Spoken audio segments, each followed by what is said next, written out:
instructions with respect to what to do if, in fact, a severe weather event is imminent. Yeah, what I'll add to this is that we have teams on the ground now with our incident management assistance team that's embedded at the EOC to help support any requests that the governor and his team may ask. I got to tell you that the first responders through this event that just happened are amazing as they responded out into these communities. The countless lives that they saved, while many of them had probably damage to their own homes. Very impressive.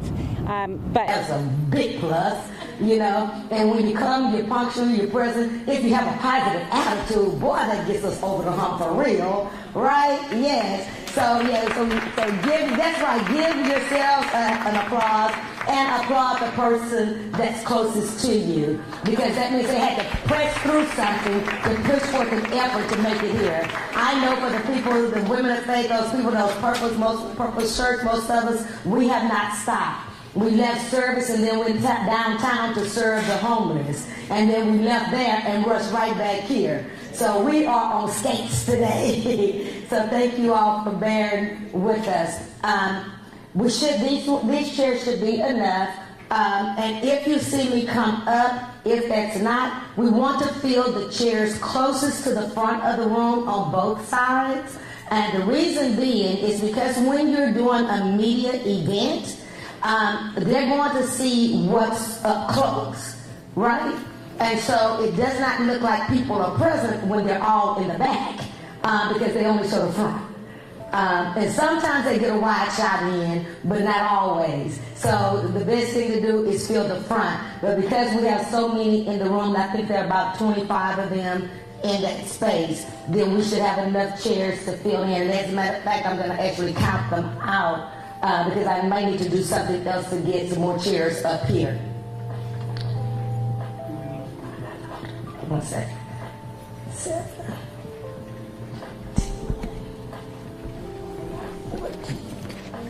Okay, so Alfred, I think what we need to do, so that, because I know it's more than 14 persons in that room, right, and so we need to have them pretty much up front. So do you think it's possible so that they don't have to move, if we can do another row? 4 on each side, then that may get us where we need to be, 4 up front, and then, because I'm trying not to shift you all. And you're good, and I know who you are. Thank you. Thank you for leading the charge the way you do. Thank you. Okay. But thank you all so much for your graciousness. Right, we put them this. Thank you so much. Thank you all for making that adjustment for us.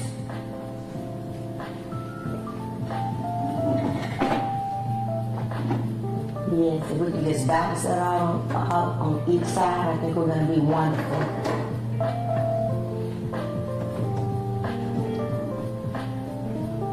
And if you all can help me out, you all are going to be the deputized ushers for this row. And that means just ask anybody else to just go to the row behind you, okay, instead of sitting in these seats, and that'll help us out with that. So we don't have to make this adjustment again. Thank you.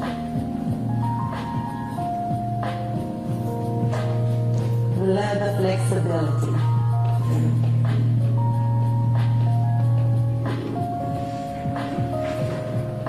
Are y'all enjoying that jazz music? Don't y'all go to sleep now. It's real mellow. Avery, you might need to put us some on all this shit.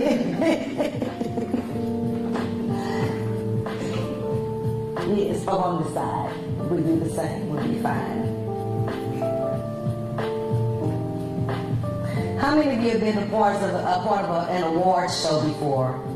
A few of you have. They have what they call seat fillers, right?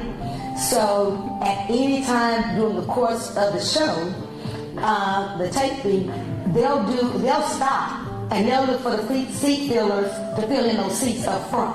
Am I correct? So today, at any time, you all are all now deputized seat fillers. Okay?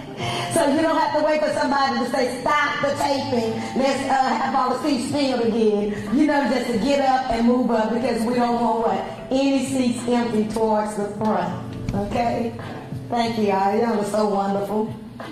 But I love it when people have a sense of humor. You can laugh. Laughter is really good medicine for the soul. Yes, it is. Yes, it is.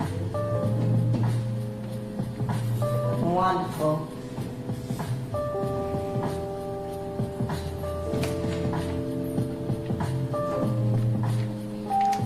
Thank you. This woman's been flipped 3 times today. Already.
Thank you very much. Good afternoon.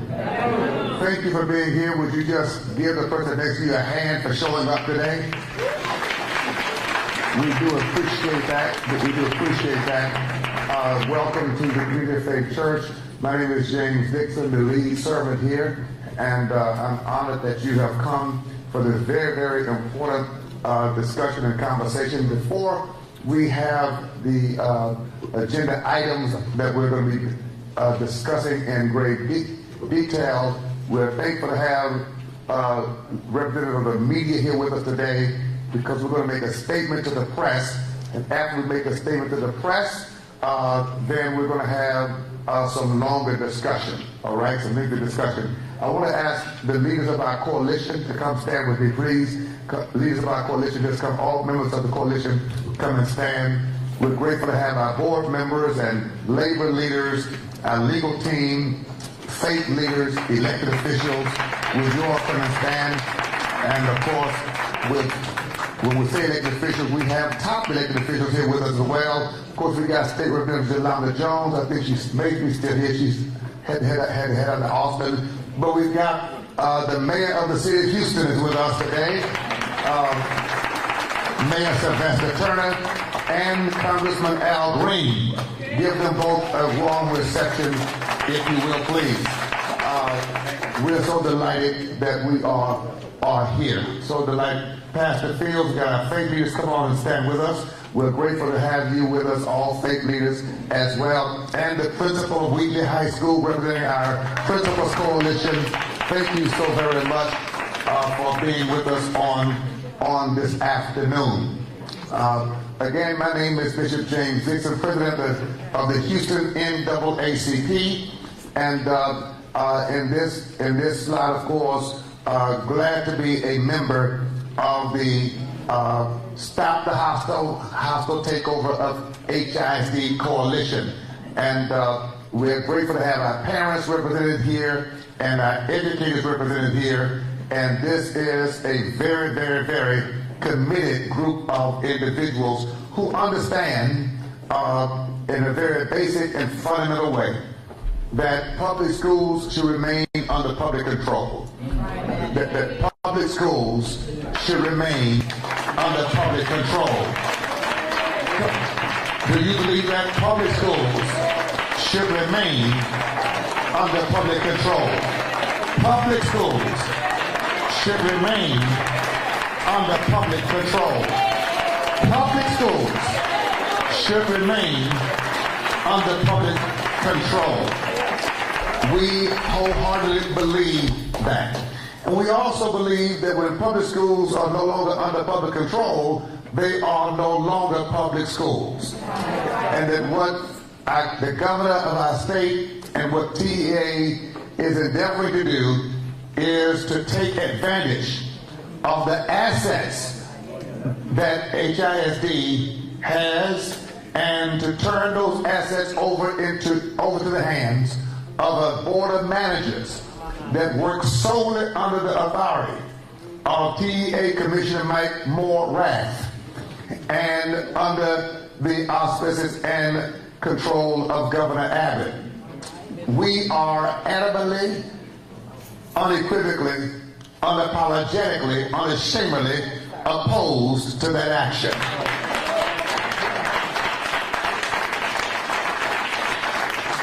But we're also here to say collectively that we are opposed to the lack of transparency.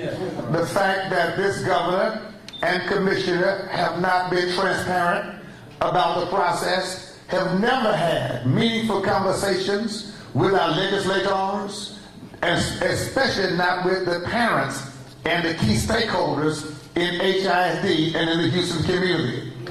It is more than far-fetched. It is hard to imagine that this kind of definitive action has taken place where there's not been community discussion, have not had community engagement and interaction. In fact, clearly they have sidestepped and purposely evaded and avoided having conversation with the parents in HISD. They've had conversations, with parents in other places, but not with the parents of HISD. And we're here to say that even the meeting that was held in Houston yesterday, with Commissioner Mike Morath in Houston, in Fifth Ward, at Hester House, with a handful of selected people, that meeting was a sham, a disgrace, and those people do not represent the people in this room, the people on this stage, and the parents and children of HISD. And we want to say to those who would meet with them behind closed doors, in so-called secrecy, shame on you for holding secret meetings with public officials about the destiny of 194,000 students and leaving everyone else out of the room. I don't know about you, but I don't want anybody speaking for my children and I'm not there. Do you agree that we're opposed to those kind of secret meetings? We want a public meeting, a public conversation with all of us who want to be in the room on behalf of the children of HISD. And so we will be extending a more formal invitation. We've done it already, but we'll do it again. We're going to extend a formal invitation to Governor Abbott, to Commissioner Mike Morath. Be in Houston on next Sunday afternoon at 3:00 p.m. for a legitimate community town hall conversation. We believe that our public officials owe a public appearance. We believe our public officials owe us a public appearance.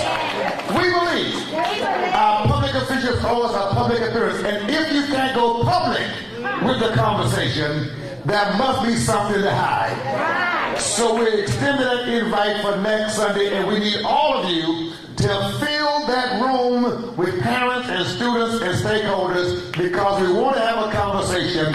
We've got some questions that only the governor can answer, and some questions that only the commissioner can answer, and some questions that only we and our parents can ask.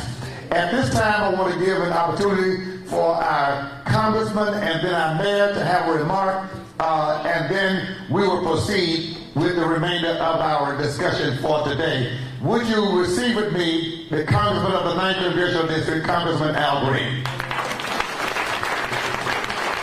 Thank you, all of you. And I want you to know that we are blessed to be in this edifice led by a great pastor. I think that leadership makes a difference. And I think that when you have good leadership, you should acknowledge it. Why don't we acknowledge the good leadership of Pastor Bishop James Dixon? The great leadership. The leadership that brings people together. The leadership that's making a difference. Thank you, Bishop. Thank you. Thank all of the members of the coalition. I especially thank this mayor. There are many who would say, Mayor, school business is not your business. That's right. There are people who would say, why don't you find something else to do on a Sunday? But that's not what we say. That's not what we say. We say you have been a mayor for the people, you have been a mayor with the people, and the people are with you, and you're in the right place at the right time with the right people. We love you, Mayor. Give him a hand, please. The mayor of the city of Houston, one of the great mayors in the United States of America. Now, I am going to say a couple of words, Bishop, and I promise I had to get that off my chest. Okay, all right, so but this is important, dear friends. You cannot take over a school system without the cooperation and participation of the parents. You can't. You can try to circumvent parental engagement. You can do all of the things that you have done, but you still need the parents. And you still need the people who parents entrust their children to, and they are the teachers. You've got to have the parents and the teachers. And the parents and the teachers that I have visited with are saying they don't want the state to take over their school because, as the bishop has put it, it's more than a takeover. It's a takedown. It's a takedown, and they don't want that. They don't want it. The parents and the teachers are going to have the last word. I guarantee you that. They will have the last word. And I'm going to speak on behalf of them. I have the audacity to say this. Mr. Governor, please have the decency and respect to meet with the people that you're impacting, the lives that you're disrupting. Have the decency and the respect, just the decency to show up, just to come before them. 200,000 children, and you don't have the decency? What is wrong with you? So I just want to say to the governor, I'm with the parents and the teachers. You're with your men that you send here and women and people you're going to put in place, and one person who's going to be a superintendent that you have chosen, and he will choose a school board. That's not the way the system is supposed to work. So friends, the last word belongs to you. And I promise you that I will be with you until the end. I will not desert you. I will stand with you, and we will stand together, and we will fight together, and we'll let the governor know that you can issue all of the edicts you want, but you got to have our participation and cooperation. Thank you, Congressman Green. And certainly our mayor has been introduced, spoken of. We know him well.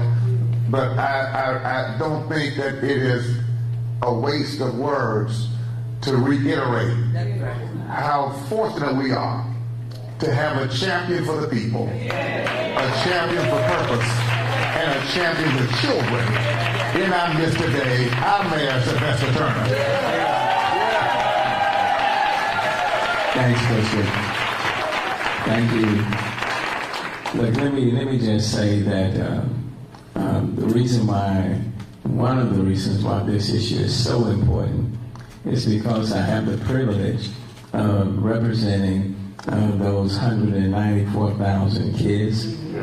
These are Houstonians. The teachers are Houstonians. The cafeteria workers are Houstonians. The custodial workers are Houstonians. The bus drivers are Houstonians. And let me tell you, if you wanna hurt a city, you destroy a school district. And HISD happens to be the largest school district in the state of Texas. I'm just going to be very, very brief. Everything that I've read and everything that has been reported or put in the Chronicle even last week said that when the state takes over our school districts, in most cases, the performance of those kids goes down.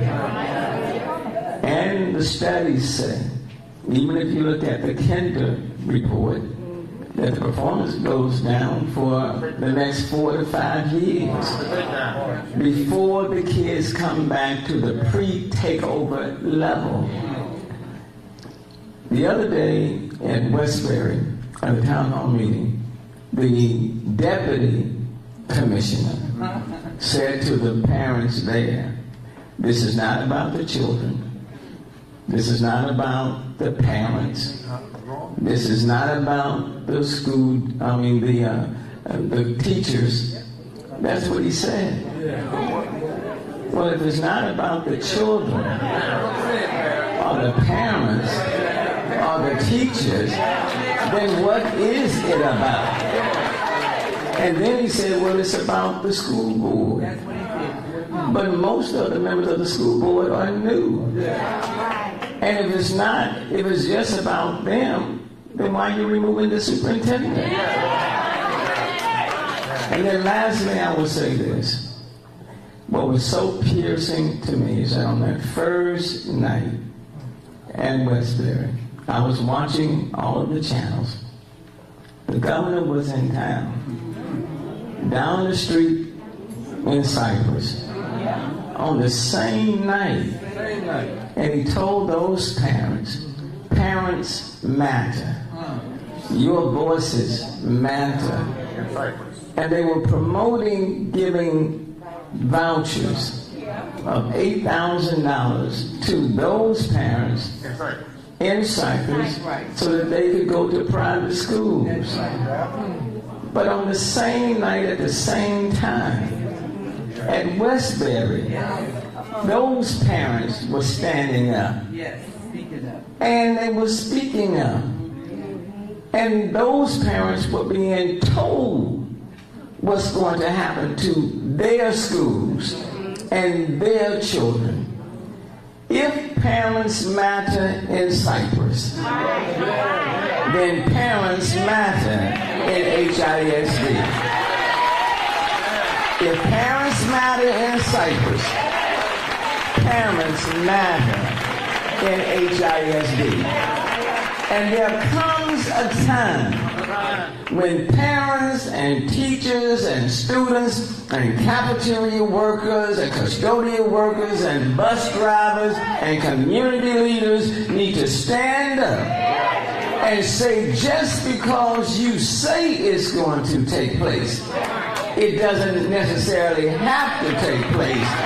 And we are not going to allow anyone to hurt our children. These are our children, and it's important that we stand up for our children. Thank you, Bishop. Thank all of you. Look forward to joining with you as we go forward. Thank you, Mayor Turner. I want to ask Ms. Jackie Anderson, who's with Houston Federation of Teachers, to speak on behalf of our union's labor today. As she prepares to come, I see Clark Collins is here, he's with CWA. We've got all of the labor unions on board, collectively working on this. And as the mayor said, it takes all of that for a school district to operate. Right. And if you don't have the cooperation of labor, you can't function. But here is what I want to say to us. I'm confused, Mayor. I'm confused about what you just mentioned. The deputy commissioner verbally acknowledged when he said it was about the school board. We do have a new board. And Superintendent House, in 19 months, had a track record of drastic improvement and performance. So if that's not debatable, it's there for the data speaks. How do you fire someone who's performing and improving conditions for the children and for the schools? And why would you replace a winning leader? How do you punish success? And I'm saying to all of us, we should be advocating for the people who are making a positive difference for our children. Because if you take out those who are helping our children, you really are saying you don't want to see our children succeed. That's right. Because if you was failing our children, we would want to take them out. Parents have enough sense to know who's not good for their own children. So if the district was failing under Superintendent House, we wouldn't need Lorette to tell us that. We would be saying to the board, get rid of the superintendent. Secondly, how do you punish a district that you scored a B+? Here we are, a district that is number 40 in terms of school funding. This state, Texas is 40 in terms of school funding. So our schools are documented to be underfunded and still performing at a B+. What would happen if we were sufficiently funded? If our teachers and our students and our parents can earn a B+ underfunded, can you imagine how they would succeed and soar if they had ample resources? No, come on, please hear me. It seems to me that somebody may be afraid of the true potential of our students, because if they can succeed with a playing field that's not fair, can you imagine what we would produce in schools in Acres Homes and Fifth Ward and Sunnyside and Third Ward and South Park if they had ample funding, ample facilities, ample libraries, ample counselors, if they had everything that the suburban schools had? And so we have those kinds of questions. On behalf of the teachers, Jackie Anderson speaks for HFT and all of our labor unions today. We are in this fight for the right reasons, and she's a warrior for our children and our students. This is Labor, Jackie Anderson. Thank you, Bishop. And I want to thank personally all of our coalition partners who are supporting us in this fight. I say fight. They're trying to take us back to Jim Crow. We're not going there. We are not going to be a part of this type of taxation without representation. I'm angry today because we have some people that will go and meet with Mike Morat in a secret closed door behind the scenes meeting, have the audacity to post my picture that I was at the meeting, that I didn't know anything about. I was happened to be at a panel discussion. But this is how, if you think back, that's what happened. That's what happened. This meeting was held with Mike Morat and one of the state reps, I don't have to call his name, over in the Fifth Ward area. You didn't invite the trustee for that area. You didn't invite the principal of that school, but you had the audacity to include my name and my face and say that I owe my members answers. Let me tell you, my members know me, and they know that I would not deal with the likes of you. So don't even go there. You know who you are. I was not at any meeting. I would not even grace a room with my presence at your meeting. No, I don't go there. These are the people I stand with right here. The people who have my back, the people who have the back of the teachers, the people who have the back of the support workers, the people who have who speak for the community like we do. So, Mrs. Morat, you went to that meeting, come to our meeting. Come talk to us. We are the ones who are representing the 194,000 students, the 27,000 teachers, and everybody else that has something good for HISD. Thank you very much.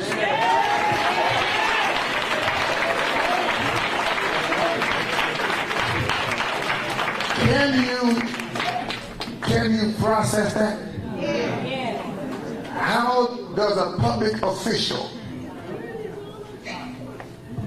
feel comfortable in meetings where people will outright lie and post the picture of someone who was not at the meeting in an attempt to legitimize what's illegitimate? That's why we need parents, all of you who are part of this coalition, to mobilize, to organize, and to energize. And it's ultimately about the children, which is why we've got a parent here. I'm going to ask Ms. Knopf to come and speak, because you represent parents and students in a way that people understand why this is personal, but also why it matters to all of us.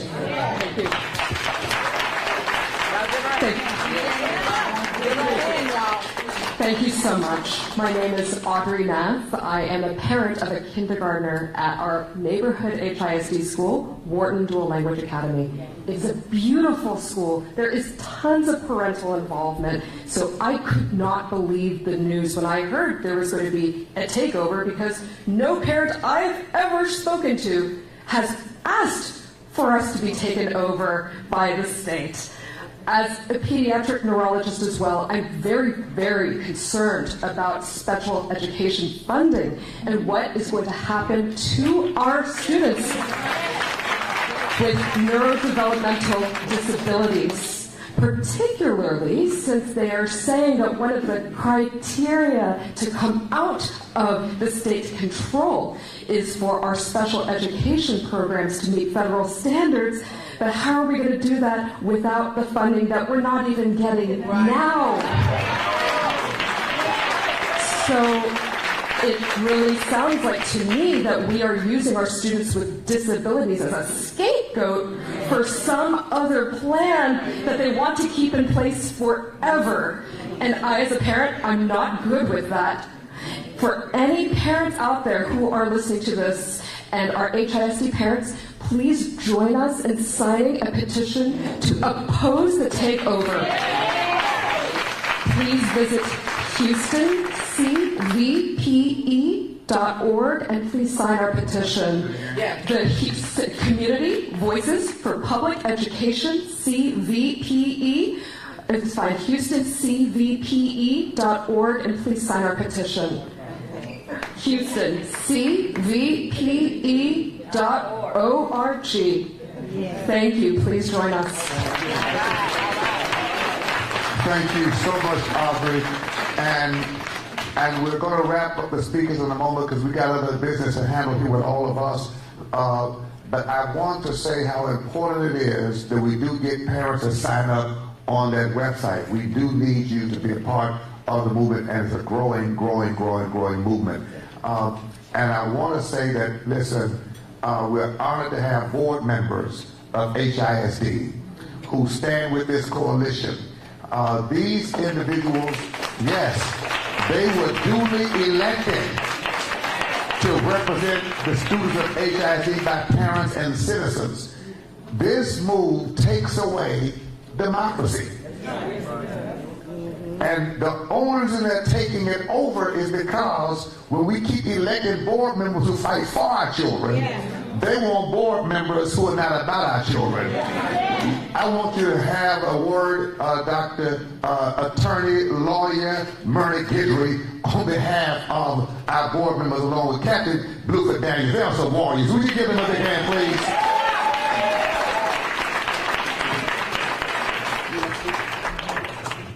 Good afternoon, everyone. Thank you all for coming. Thank you, Bishop, and all of our leaders and elected officials and all of the coalition. But most of all, thank you all for showing up today. And we need you all to show up. I don't know if you all have noticed, but within the last couple of days, Commissioner Morath has changed takeover to intervention. Right. Let's be careful about these little changes that slip, right? Just to give you all an easier feeling about it. It's a takeover, and it's a hostile takeover. Let's not forget that. Also, let's not be deceived. He is saying that he has to do this. That's simply not true. The law clearly gives him options. And that one of the options is to repurpose, not even to close down Wheatley, but to repurpose Wheatley and turn it into something different, something better that I think we all could get around. He has chosen not to do that in order to take over not just Wheatley, but 174 other schools. 274 other schools. Why is that necessary? That's a money grab. That's what that's about. That's a money grab. So stay with us. We're committed, and we're going to stay committed. Me and my dog right here. It's my dog.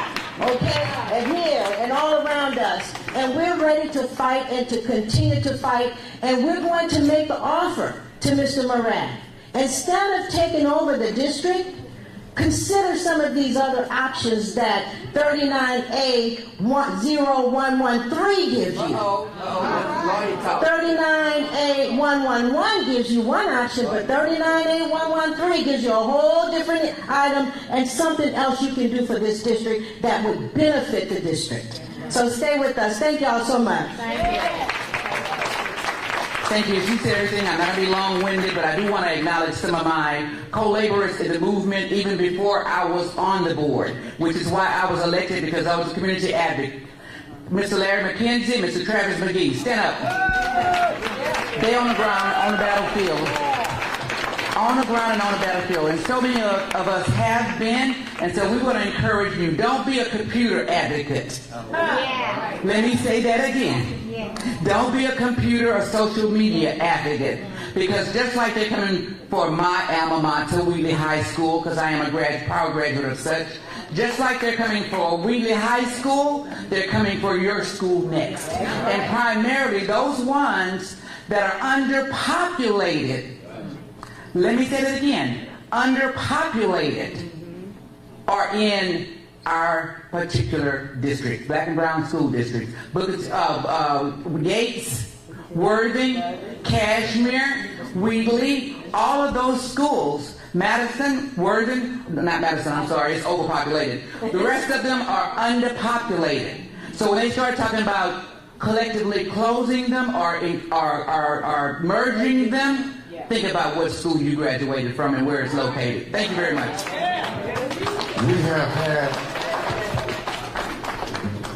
ample conversation for the media. We're going to cease this portion of our program so we can get into some nuts and bolts to give you some updates on our action agenda, and we will go from there. We're not discussing actions in the media today, but I want you to know we have an action agenda. I will simply say this in closing for the media. Please take this statement. If we can't get righteous justice action from Mike Morath, we're going to advocate no wrath. I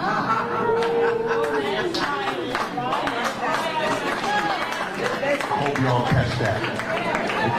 Because at this point, as Congressman Green said, we still believe the parents, the teachers, the students, and the community will have the last word, because we're not going away. Thank you so very much. Let's thank our media members for being here. We appreciate that. Let's take our seats and prepare for the rest of our meeting. Media, thank you all so very much. Thank you all so much.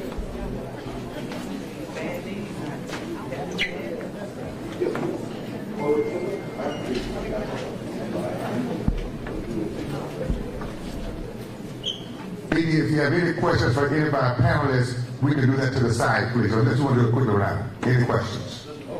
I'm sorry. Any questions from the media? Yes.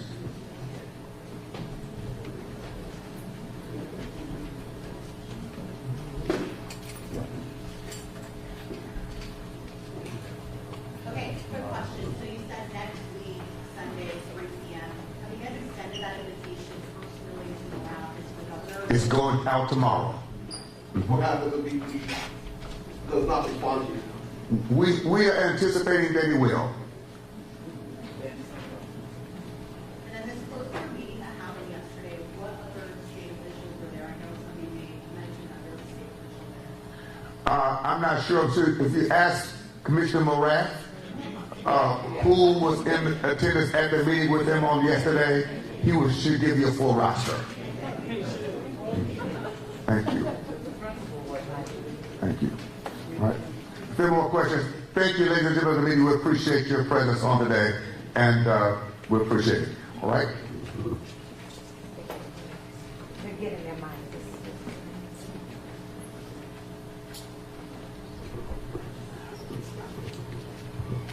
Let me thank all of you for being here on this afternoon, and we certainly are going to move expeditiously. I first want to begin with just some very swift introductions, because there are people on the stage that you have not met, and I want them to have an opportunity to say who they are on stage. And I'm going to start with our labor leaders again. Come on, Brother Clark and Aretha, y'all come stand and introduce yourselves so that let's thank our leaders in the labor movement for being here.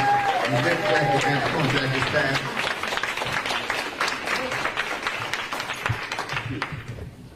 Good afternoon. My name is Rita Thomas,